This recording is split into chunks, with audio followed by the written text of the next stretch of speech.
we don't track that information about our journalists. 87-0, and you're not biased. I think that is concerning if those numbers are accurate.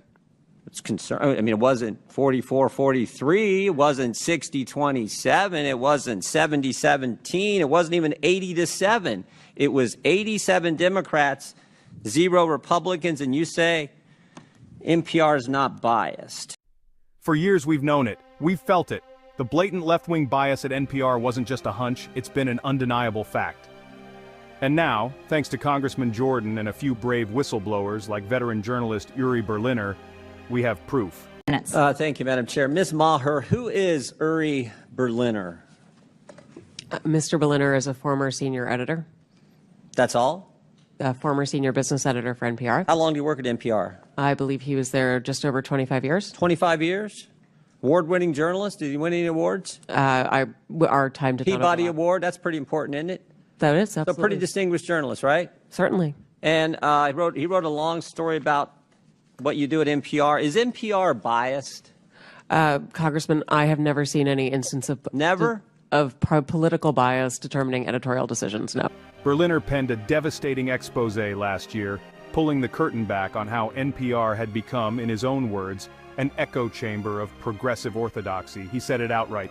87 Democrats, 0 Republicans in editorial leadership positions. 87-0. Let that sink in. Well, Mr. Berliner, in his story last year, wrote, in the D.C. area, editorial positions at NPR, he said he found 87 registered Democrats, 0 Republicans. Is that accurate?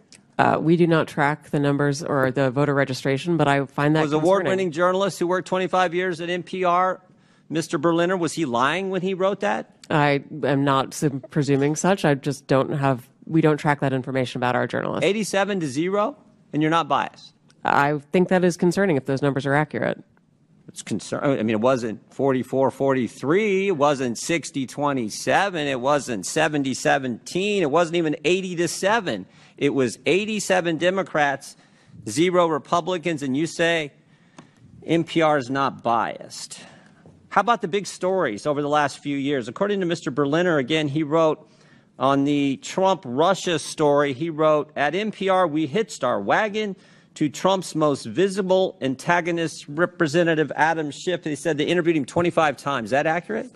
I was not there at the time, but those numbers sound accurate. Yes. Those sound accurate. But then he said when the Mueller report came out and Robert Mueller said he found no evidence of collusion, he said Russiagate faded from our programming. Is that accurate? Again, I was not there at the time. I couldn't say. You couldn't say? I was not at NPR at the time. You didn't prepare for that? You knew we were going to ask you about this guy, didn't you? It's come up like 6,000 times already in the hearing. I just couldn't say whether it faded from our coverage, sir. How about this story? October 2020, the New York Post had the Hunter Biden laptop story, and one of those editors, I guess one of those 87 Democrat editors, said this: we don't want to waste our time on stories that are not really stories. We don't want to waste the listeners' and readers' times on stories that are just pure distractions. Was that a pure distraction story? Our current editorial leadership believes that that was a mistake, as do I. Yeah, the whole country knows that was a mistake. Definitely impacted the election, or I think it certainly impacted the election. How about the COVID origin story? That's a pretty big story too, right? Mr. Berliner said, we became fervent members of the team Natural Origin, even declaring that the lab leak was debunked by scientists. Turns out, though, the lab leak is what most people think actually caused the COVID virus. Sorry, is there a question there? There is. You guys were 0 for 3 on the three of the biggest stories in the last 5 years. You guys were 0 for 3, and yet you maintain that NPR is not biased? Congressman, I do not believe we are politically biased. No, we are a nonpartisan organization. Let's talk numbers. 5 years ago, NPR boasted 60 million listeners. Today, they're at 43 million. That's a loss of 17 million listeners, nearly a third of their audience. In any other business, this would be a crisis. Heads would roll. Nonpartisan organization. What's happening to your listeners over the last 5 years? Went up, down, or stayed the same? It has gone up and down and is now going back up. Well, I thought 5 years ago it was at 60 million. And you said in your opening statement, I think, 43 million. That's correct. So 43 million now, and it was at 60 million 5 years ago. I can do some math. That looks like it went down. And is now going back up. It's now going back up? Yes, it is. How much has it went back up? It's from gone what? up a couple of millions over the past Oh, years. so you went from 60 million to 41 million. Now you're back up to 43 million. In a year's time, I'm very proud of that growth, sir. Okay, you're proud of that growth. Okay. But over 5 years, it's went down 18 million. That is correct, sir. Okay. Should taxpayers subsidize NPR?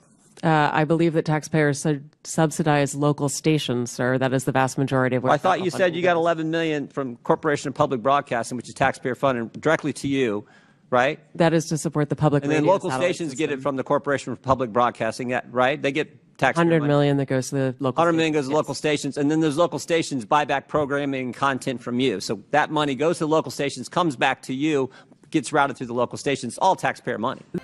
NPR receives $11 million in direct taxpayer subsidies from the Corporation for Public Broadcasting, and another $100 million goes to local stations which buy content from NPR. That's right. Public money goes to local stations, which then flow it right back to NPR. It's a money laundering loop for progressive media. Those fees are actually based on private donations rather than on federal funding. Well, we all know money's fungible, so some of it gets put in there. Certainly, we could agree that money is fungible. What? More money for less listeners. You fired the guy who pointed all this out, who said that you were so biased to the left that you lost listeners, which is exactly happening, and you're here maintaining that, oh, you need to continue to get taxpayer money. I did not fire Mr. Berliner, sir. Okay, the guy that left after all that. Understand. Are you fundraising off today's hearing? Sir, I believe that there was a message that went out earlier today letting people know we were coming in. Yes. Yeah, and at the bottom of the message it said, donate now, right? I don't recall the exact I can language. show it to you. Right there it is. Donate now. I mean, I'm not against fundraising. We all do it. I mean, I get it. But it's, I assume this fundraising thing is probably going to all the left listeners who are subsidized content by the taxpayers, and that's the gentleman's rub. time has expired. That's the rub. I yield back. I now recognize Ms. Randall from Washington for 5 minutes. Thank you so much. You know, Let's cut through the spin, the excuses, and the bureaucratic doublespeak. NPR is not a public good. It's not a neutral platform. It's not even nonpartisan, as Maher laughably claimed. It is a left-wing, taxpayer-funded media machine. Nothing more, nothing less. It silenced the truth about Hunter Biden. It pushed a false narrative about Russia. It smeared conservatives as conspiracy theorists over COVID origins. And now, when confronted with cold, hard facts, it gaslights us. Worse, they use our tax dollars to do it. And what happens when someone inside, someone with, 2.5 decades of service, speaks out? They're gone. Not fired maybe, but shown the door, pushed out. That's how the left works. Obey or disappear. And let me ask you this, if NPR was 87 Republicans and 0 Democrats, would it still be funded? Would the media still call it nonpartisan? Would it be defended in Congress? Of course not. It would be defunded overnight. Congressman Jim Jordan gave us honestly a masterclass in oversight. He exposed the rot, the bias, and the contempt that elite media outlets have for the very people who pay their bills. It's time to act. Thanks for watching. If you believe in a free press, not a funded press, make sure to hit that like button, subscribe, and share this with your friends. We've got a country to save, and it starts by cutting the cord on fake news. Stay informed, stay bold, and as always, never stop fighting for the truth.